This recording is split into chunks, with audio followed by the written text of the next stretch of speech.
3 prototypes. So first one, as you can see, both LEDs are running in parallel and they're plugged into the same battery pack with the wires that go behind the head. Now, I had asked a girlfriend of mine, how she liked the design. She said that she didn't appreciate the fact that this was sturdy. It didn't stretch.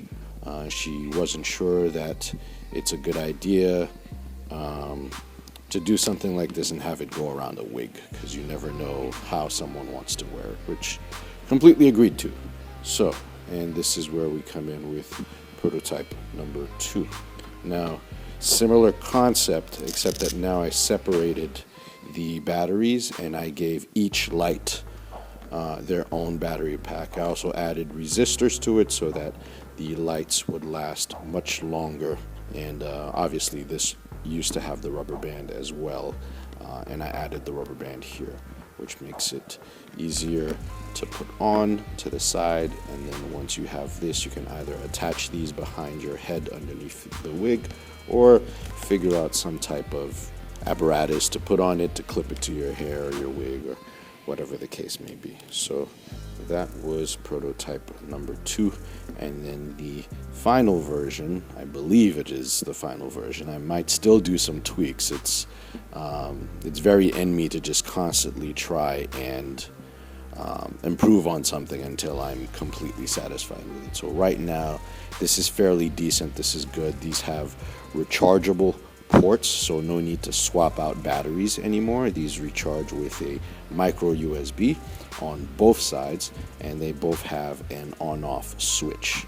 So switch on here, switch on there, and they have 7 modes. So there's this flashing mode, quick flash here, okay, and then you have blue, green, red, like a teal, yellow, pink, white, and then this is kind of a slow fade mode. So that's all of your 7 modes. So 2 shifting modes and 5 solid color modes. And the other cool thing about this now is not only is it RGB, but you can also play around with the color mixes. You can have one side blink while one side stays solid.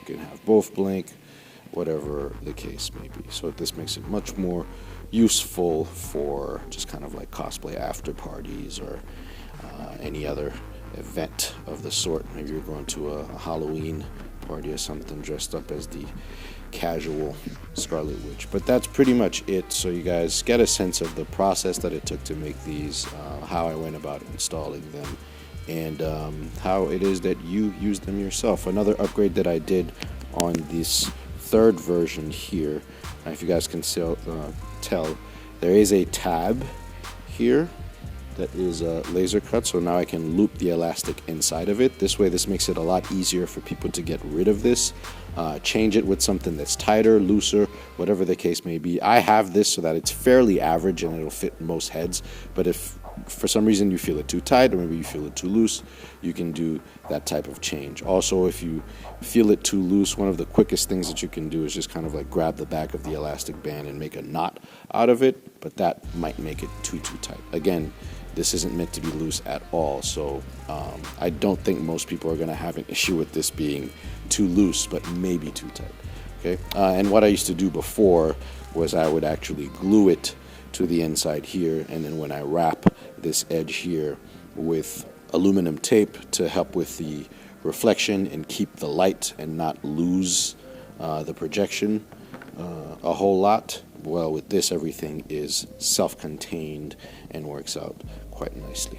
All right, if you purchase these props from me on the website or the Etsy store, I really appreciate the support. This has been Cass from GiveWaveStudios, and I will catch you guys on the next one. Cheers.